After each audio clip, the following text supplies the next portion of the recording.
আসসালামু আলাইকুম ওয়া রাহমাতুল্লাহি ওয়া বারাকাতুহু। সমস্ত প্রশংসা আল্লাহ তাআলার দরবারে, যে আল্লাহ তাআলা আমাদেরকে সৃষ্টি করেছেন, এই সুন্দর পৃথিবী সৃষ্টি করেছেন। তারই প্রশংসা আমরা সবসময় করব। আল্লাহ তাআলার দেওয়া একটি নিয়ামত, জান্নাতের ফল হচ্ছে কাঁঠাল। কাঁঠাল অত্যন্ত সুস্বাদু একটি ফল। এর গুণাগুণ বললে শেষ করা যাবে না। আল্লাহ তাআলার নিয়ামতের যারা শুকর আদায় করবে, অবশ্যই আল্লাহ তাআলা নিয়ামত বাড়িয়ে দিবেন।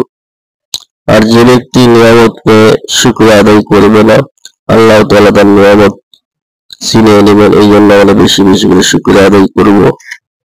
কাঁঠাল হচ্ছে আমার কাছে অত্যন্ত একটি প্রিয় ফল। আমি কাঁঠাল খেতে অনেক ভালোবাসি। দেখতেই পাচ্ছেন কত সুন্দর করে কাঁঠালগুলো খাচ্ছি।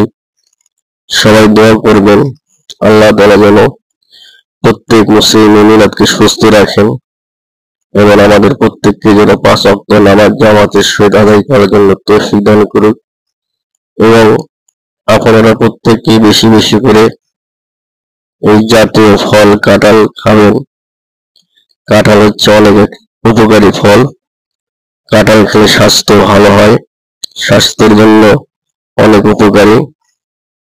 কাঁঠাল খেলে একটু গরম লাগে, তারপরে অনেক উপকারী।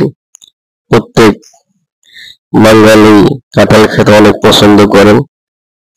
কাঁঠালের বিচি কিন্তু একটি সুস্বাদু তরকারি। এটা ভাজি করে খাওয়া যায়, শুটকি মাছ দিয়ে তরকারি, মাংস দিয়ে খাওয়া যায়, বিভিন্ন ধরনের রেসিপি ভর্তা বানানো যায়।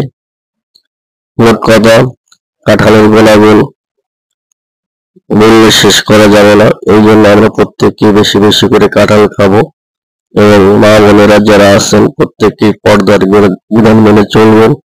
সবাই ভালো থাকেন, সুস্থ থাকেন। আসসালামু আলাইকুম ওয়া রাহমাতুল্লাহি ওয়া বারাকাতুহু।